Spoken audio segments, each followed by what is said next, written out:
As with all my quick and noob friendly guides, I'm going to cut out all the fluff and just give you the bits you need to smash the Whisperer. I won't be going into massive detail, just giving you the minimum you need to do to get this done and not overload you with information.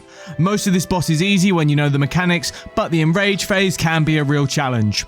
I'll assume you're either here for the DT2 quest or are looking at learning Whisperer to get some sick drops, so you already know how to get here. Looking at my inventory quickly, you'll want to bring the best magic boosting you have. I'd recommend full Arims and a Trident of the Swamp as a minimum. Yes, you can do it with worse gear, but if you're watching this video, chances are you're not good enough for it to be worth it. Don't worry about it, neither am I. Inventory essentials include an ancient brew, stamina potion, a fast range weapon like a blowpipe or darts, emergency teleport, and of course the black stone fragment. The ratio of prayer potions to food you bring depends on how good you are. I'm trash, so I'm bringing a lot of food. Bring at least 8 prayer potions. All damage is avoidable if you're an absolute master of his mechanics. I'm not. This boss has a unique mechanic called sanity. All you need to know is if it hits 0%, get out of there. Your sanity goes down if you take damage from certain attacks, so basically don't take any damage and you'll be alright. I think it's best to go over the 3 special phases first, as if you try this boss without knowing these, then you're likely to get caught off guard. These happen when the boss's health is reduced to certain thresholds and can appear in any order. For all of these phases, as soon as they start, you'll want to activate your Blackstone Fragment to enter the Shadow Realm.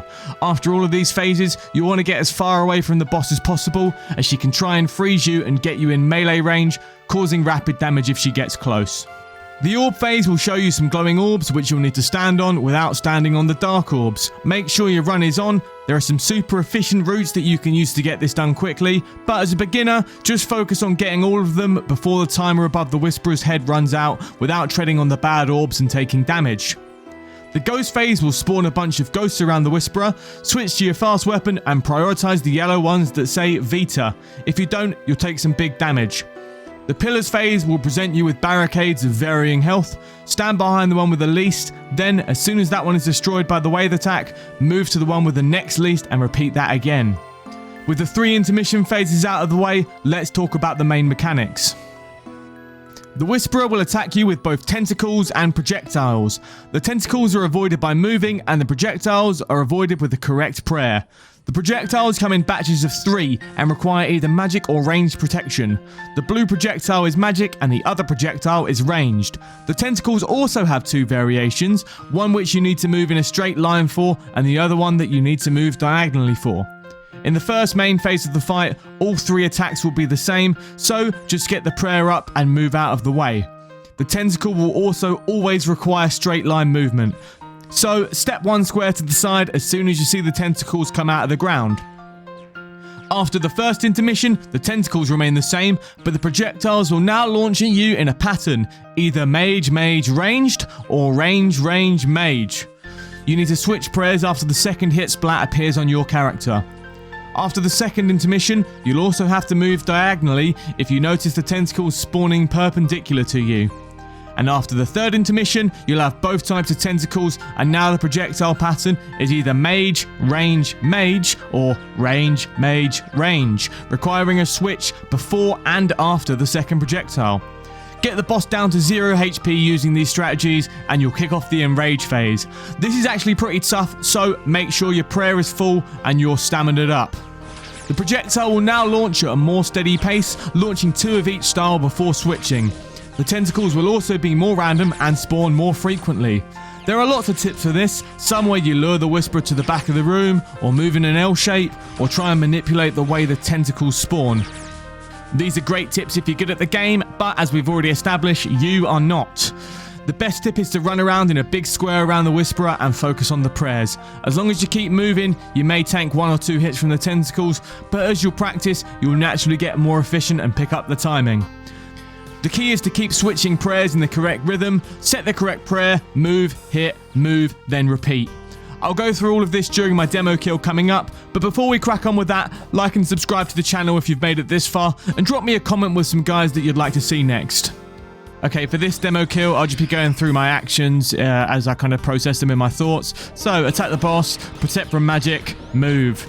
Attack the boss. Wait for the prayer, protect from range. Attack the boss. Move, attack the boss. Wait for prayer, magic, move, Attack the boss. Wait for the prayer. Magic. Move. Attack the boss. Phase 1, simple as that. We're almost at the intermission phase, so we will just wait. There we go. First intermission. What have we got? We have got the orb. So activate the Blackstone fragment. Just move along and get all of the yellow orbs.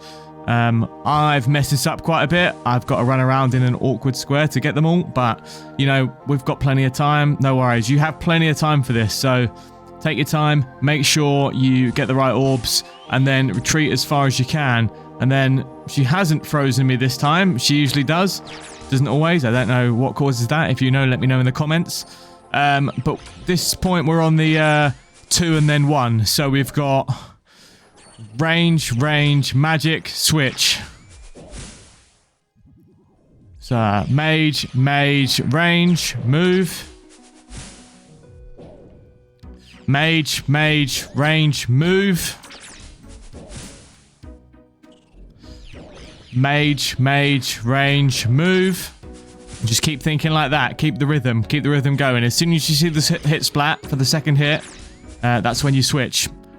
Really is as simple as that. We got second intermission now. We've got pillars. So activate that Blackstone fragment. Get behind one with low health. Try and stay as close to one with full health, like that one on the far left, as you can. Otherwise, you might find yourself with not enough time to run between the pillars. But yeah, there we go. That's destroyed. Now we get as far as we can. You can, I haven't mentioned this so far, but you can optionally bring some freezes, and then you don't have to run away from the boss. But then you are reliant on the freeze not splashing, which has ruined my day more times than I can count. So I just run as far away as possible. So this phase, we've got the same type of pattern on the projectiles, but with the, there we go, we've got the diagonal movement for the tentacles. But other than that, it's exactly the same. Range, magic, move, attack. Range, magic, move, attack. If you get really good, you can also tell by the sounds. Definitely have sounds on with this boss, because you get like the shing for the range ones, and more of a like a bleh for the magic ones. That was a really bad noise, but you know what I'm talking about. You're listening to the same fucking thing I am. Yeah, phase 3 intermission. We've got the ghosts. Make sure you've got inventory space, first of all. Put on your weapon of choice. I've gone for the blowpipe. Darts are fine too. As long as you get the 2 that say Vita, you shouldn't have a problem. I generally go for the ones that say Moors afterwards, because they reduce the boss's HP. Same thing again with the freeze here. You'll get frozen. Get away. Freeze them. Get back on it. And now we're on the same kind of thing for the tentacles. But with the projectiles, we've got switch. So magic, range, magic, move. Magic, range, magic, move. Range, magic, range, move. Simple as that. Keep going like this until you get the boss down to 0 HP. And once you get kind of this, though, you want to think about getting prepared for the Enrage phase. So make sure you've got enough prayer. You probably want to think about using a stamina potion at this point, because it can take a while if you're new to this. But yeah, so pot up. I've got enough prayer, so I'm not going to bother. Make sure you've got protect from range on, and start running in a square. So attack the boss, move, attack the boss, switch. Oh. If you mess up, you take 1 or 2 hits, it doesn't matter. Yeah, there we go. Second hit, attack the boss, move, switch.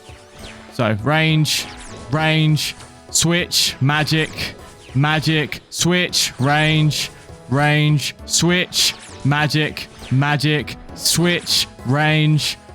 And you're literally just going to want to keep on with this until you get the boss to 0 HP. 2 attacks, switch, 2 attacks, switch. Between mage and range, keep moving the whole time, and you should be fine. Like I say, you'll probably take a couple of hits, but you shouldn't get knocked out, and if you do, well, just try again, mate. You'll get there in the end. If you've made it this far, you should be good to give the Whisperer a go. It took me 3 days to learn this boss, so don't be disheartened if you struggle a bit. Thanks for sticking around. I'll see you next time.